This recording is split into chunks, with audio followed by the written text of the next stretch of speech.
इस दुखी संसार में अगला जन्म कौन नहीं लेता।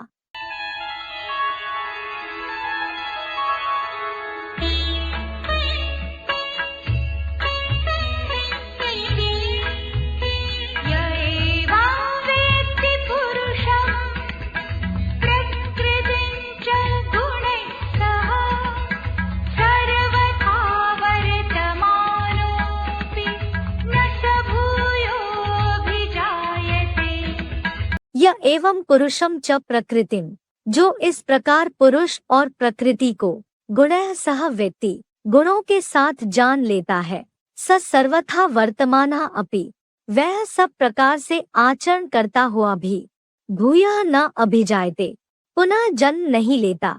य एवं पुरुषम च प्रकृतिम गुणैः सह वेत्ति, स सर्वथा वर्तमानः अपि भूयः न अभिजायते। भावार्थ, जो इस प्रकार हीरो पुरुष और स्त्री रूपा प्रकृति को उन सत्वादी तीन गुणों के साथ विष्णु रूप से जान लेता है, वह सब प्रकार से आत्मस्थिति में आचरण करता हुआ भी पुनः द्वैतवादी हिंसक दैत्यों के दुखी संसार में लौटकर अगला जन्म नहीं लेता।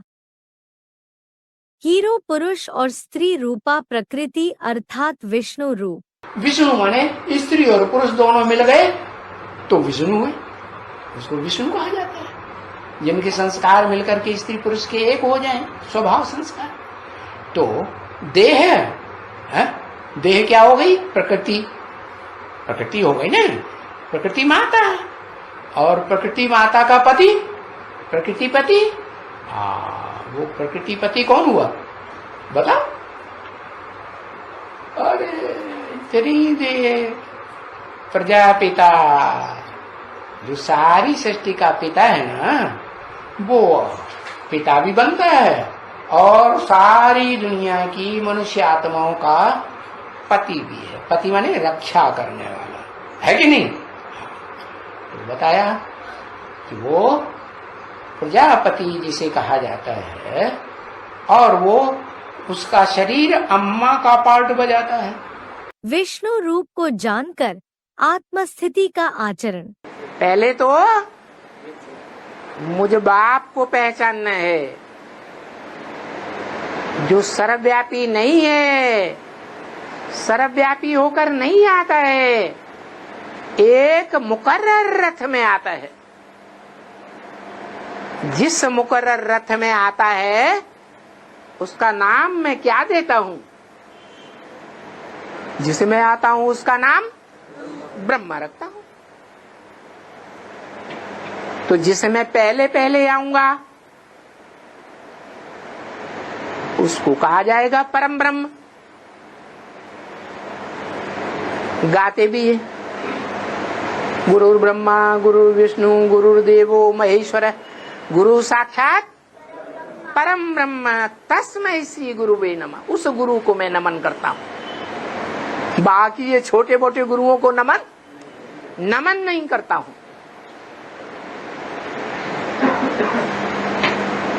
तो ऐसे नहीं कहना चाहिए कि मैं सिर्फ पतितों को पावन बनाने के लिए आता हूं या स्वर्ग में देवी देवताओं की राजधानी स्थापन करने आता हूं। नहीं, पहले पहले आकर क्या करता हूं है? पहचान देने आता हूं, जानकारी देने आता हूं। जानकारी को ही ज्ञान कहा जाता है। कहते हैं ब्रह्मा के मुख से वेद निकले। वेद माने जानकारी, जानकारी का सार निकला।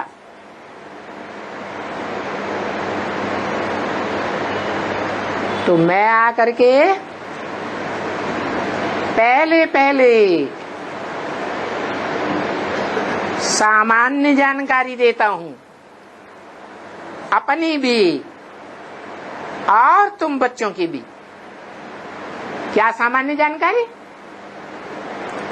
मैं भी ज्योति बिंदु हूँ।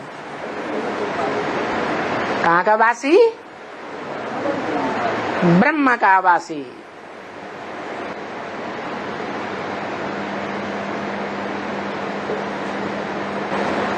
ऊंचे ते ऊंचे लोक कहो तो भी कहेंगे ब्रह्मलोक का वासी। और तुम बच्चे तो जो मेरे से सन्मुख सुनते हो वो ब्रह्मलोक में जिसे ऊंचे ते ऊंचे लोक कहा जाता है वहां पहले जाते हो या पहले इसी दुनिया में ब्रह्मलोक को पहचानते हो? मैंने तो बता दिया कि तुम बच्चे परम धाम कहो, ब्रह्मलोक कहो, ब्रह्मलोक को इसी दुनिया में उतार लेंगे। क्या तुम बच्चे उतार लेंगे? सारी दुनिया नहीं उतारेंगे। माने तुम इसी दुनिया में रहते रहते आत्मिक स्थिति में स्थित हो जाएंगे। आत्म स्थिति वाला दुखी संसार में लौटकर अगला जन्म नहीं लेता। नरक में मरेंगे तो नरक में जन्म ले लेगा और स्वर्ग में मरेंगे तो स्वर्ग में जन्म मिलेगा। अरे हम तो सब नरक में ही बैठे हैं। कि स्वर्ग में कोई बैठा है? नरक में ही बैठे हैं। इसका मतलब हमें स्वर्ग में जन्म कभी मिलेगा ही नहीं है। हाँ जी, वाइब्रेशन की बात है। जैसा जैसा भाव है हमारा, जैसा जैसा वाइब्रेशन है हमारा, अगर हम सुख के वाइब्रेशन में जिंदा हैं और लंबे समय तक हम सुख के वाइब्रेशन में जिंदा रहे हैं तो मृत्यु के समय कैसा वाइब्रेशन बनेगा? सुख का ही वाइब्रेशन बनेगा। सारा वायुमंडल सुख का बनेगा। जैसे लक्ष्मी नारायण के चित्र में देखो, ज्ञान प्रकाश के वाइब्रेशन में है, ज्ञान प्रकाश की दुनिया में है कि भौतिकवादी दुनिया में है? पंचभूतों की दुनिया उनके दिमाग में काम नहीं कर रही है। उनका दिमाग, उनकी मन बुद्धि रूपी आत्मा आत्मिक मनन चिंतन में है, सृष्टि के आदि मध्य अंत के मनन चिंतन में है।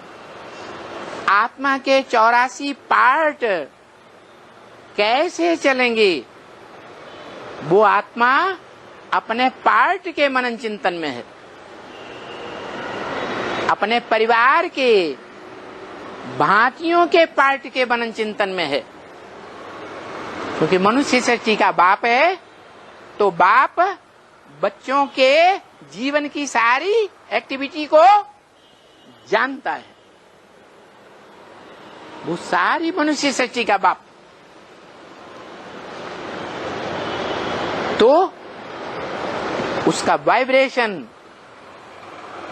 सुख का वाइब्रेशन है, ज्ञान का प्रकाश का वाइब्रेशन है या अंधकार का वाइब्रेशन है? अंधकार में आत्मा ठोकर खाती है, दुखी होती है, या रोशनी में ठोकरें खाती है? अंधकार में ठोकरें खाती है। प्रकाश में, ज्ञान प्रकाश में ठोकरें खाने की बात ही नहीं। आत्मा को पता है कि हमको कहां जाकर के जन्म लेना है, कैसे वाइब्रेशन में जन्म लेना है, किन आत्माओं के बीच में जाना है। ये ज्ञान है। तो वो वाइब्रेशन, उस वाइब्रेशन से राधा कृष्ण जैसे बच्चे पैदा होते हैं। ऊंचे ते ऊंचा वाइब्रेशन है